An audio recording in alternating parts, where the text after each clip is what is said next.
Tu as une entreprise dans le secteur du bâtiment, peu importe ton métier, peu importe ton secteur, que tu sois un électricien, un plombier, une entreprise générale, que tu sois tout seul, que tu aies 2, 3, 4 ouvriers avec toi, tu fais autour de 300 000 € de chiffre d'affaires à l'année. Je vais te montrer comment dès l'année prochaine, tu peux aller doubler ton chiffre d'affaires. En réalité, il y a seulement 3 méthodes qui existent. La première, c'est celle qui est le plus connue, c'est celle qui est le plus utilisée, mais les deux autres sont énormément sous-cotées ou alors très mal utilisées. Dans cette vidéo, je vais te parler des 3 méthodes, je vais te donner les 3 points positifs et les 3 points négatifs de ces méthodes-là, comme ça tu pourras exactement choisir quelle est la plus pertinente pour toi pour pouvoir doubler ton chiffre d'affaires l'année prochaine. La première, les gens la connaissent mais l'utilisent un petit peu mal bien sûr, c'est avoir plus de chantiers avec du particulier. Et là, les 3 choses qu'il faut que tu fasses pour pouvoir avoir plus de chantiers avec les particuliers, c'est d'être l'entreprise la plus visible sur Internet.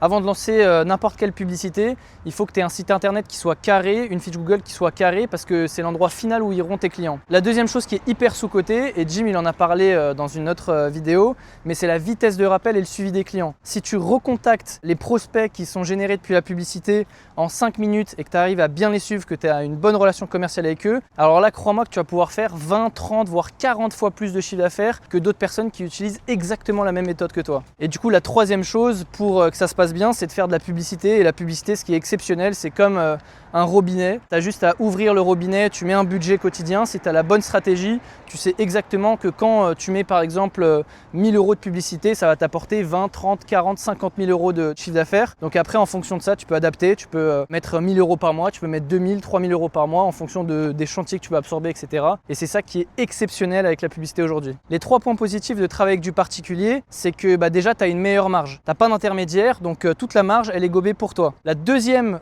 chose qui est positive, c'est que en fait, tu contrôles ta trésorerie. Comme tu es payé en avance par le client, avant même de commencer ton chantier, tu peux mieux maîtriser ta trésorerie. Et la troisième chose, comme je disais avant, c'est un robinet en fait. Comme tu as de la visibilité avec de la publicité, etc., en fait, là, tu peux juste mettre moins de budget si tu as déjà trop de chantiers. Tu peux mettre plus de budget quand tu veux plus de chantiers. Et c'est assez facile de pouvoir gérer du coup, tout simplement son entreprise comme ça. Maintenant, les 3 inconvénients, parce que bien sûr, il y en a. Le premier, c'est le relationnel. Bien sûr, quand tu travailles avec des particuliers, il peut t'appeler le week-end, il peut t'appeler le soir, il va te prendre la tête et ils sont chiants les particuliers, on va pas se mentir. Le deuxième, c'est que effectivement ça coûte de l'argent en publicité, tu dois quand même sortir des sous et ça c'est pas négligeable. Et le troisième, c'est que tu vas avoir beaucoup de devis pour pas autant de signatures que si tu travaillais avec du pro où là c'est un devis, une signature limite. Et donc ça il faut s'y attendre aussi. Tu vas un petit peu perdre du temps à faire des devis, à faire des rendez-vous qui vont pas se concrétiser à 100%. Ça va dépendre de toi, de ton relationnel, mais c'est quand même très intéressant. Ok, le deuxième plus gros levier, ça va être les apporteurs d'affaires et le professionnel. Ça, je m'explique parce qu'il y a énormément de personnes qui le font mal. Ils vont voir des architectes, des syndics et ils vont dire oui, je suis une entreprise, je suis un plombier, je cherche des chantiers. Et c'est exactement comme ça que tu vas te foirer et que tu vas pas avoir des partenariats. Donc déjà, les partenaires qui sont les plus intéressants, ça va être les agences immobilières, les syndics de copro, les architectes qui sont toujours en recherche d'une entreprise dans le bâtiment, d'un artisan de confiance et fiable. Et en fait, vous sous-estimez le nombre de personnes qui ont des partenaires qui travaillent avec eux par défaut, mais qui sont pas satisfaits avec eux en fait. Voilà, ils travaillent peut-être avec une entreprise générale parce qu'ils ont toujours travaillé avec cette entreprise générale, mais si vous appelez ces personnes-là et que vous leur dites, vous leur posez la question, vous leur dites voilà, on est une entreprise qui est déjà bien établie dans le secteur, on cherche à se développer, est-ce que vous êtes satisfait avec vos partenaires de travaux actuels? Et là, vous allez voir que vous allez être surpris par les réponses, ils vont prendre vos plaquettes, ils vont prendre vos coordonnées, vous pouvez faire des premiers projets tests et c'est comme ça que les meilleurs partenariats se font en fait. Donc la méthode terrain, elle est super facile, mais elle est super cash. Ce que je t'ai dit juste avant, le script que je t'ai donné juste avant, tu vas faire exactement ça. Tu vas aller sur les pages jaunes, tu vas lister les 50 agences immobilières, les 50 architectes, etc. qui sont dans ton secteur. Tu vas bloquer une demi-journée,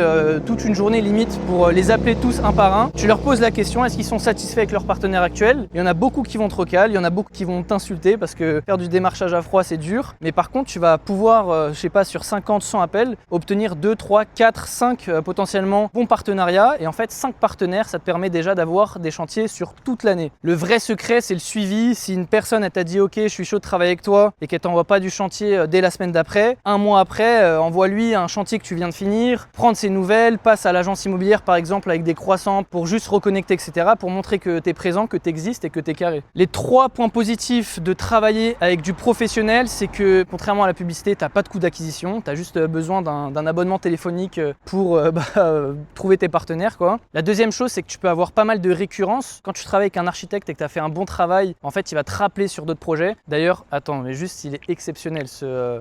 On est à Los Angeles, là c'est le soir le ciel est magnifique. Bref, Burbank, California.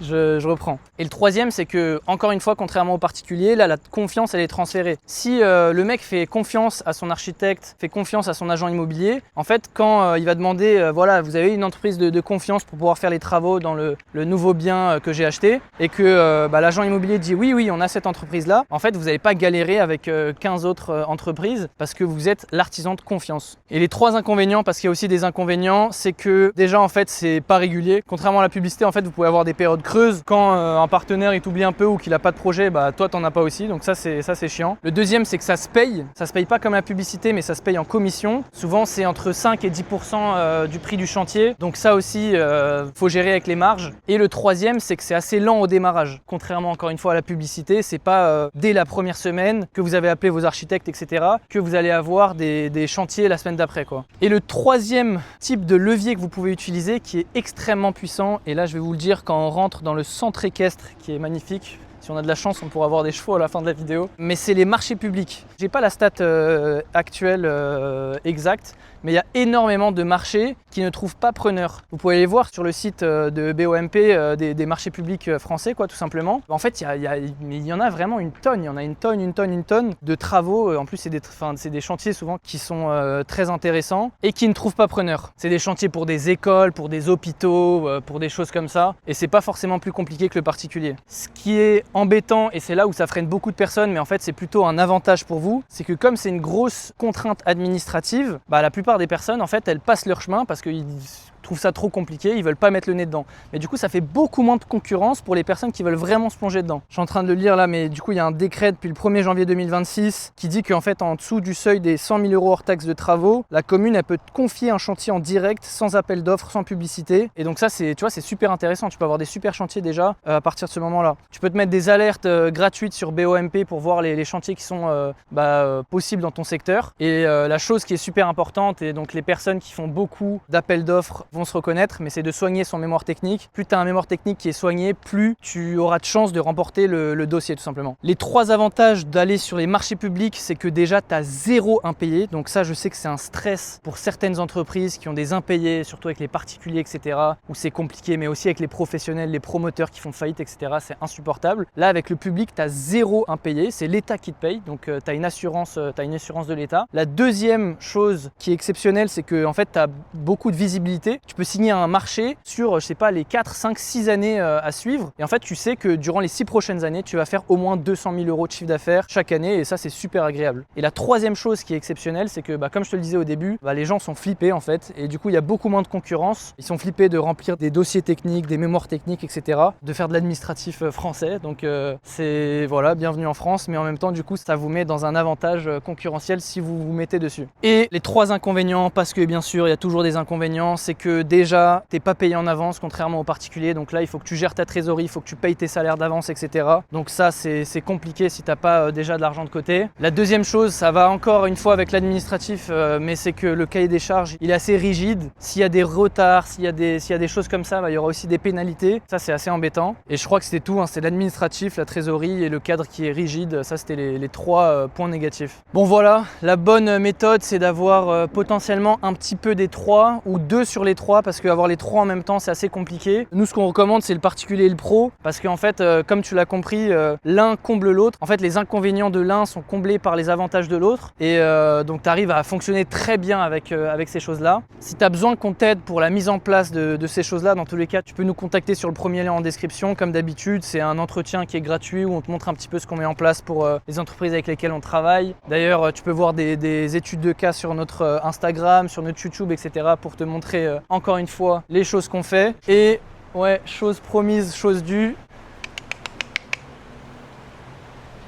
Oh le BG, voilà pour la conclusion. Il va me manger le point.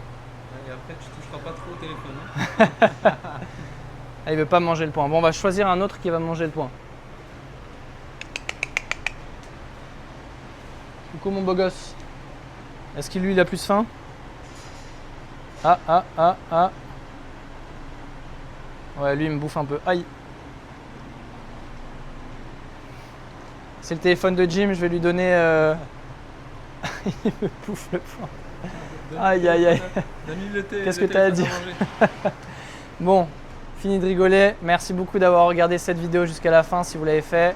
Je vous souhaite une belle journée. Ciao, ciao. Ciao.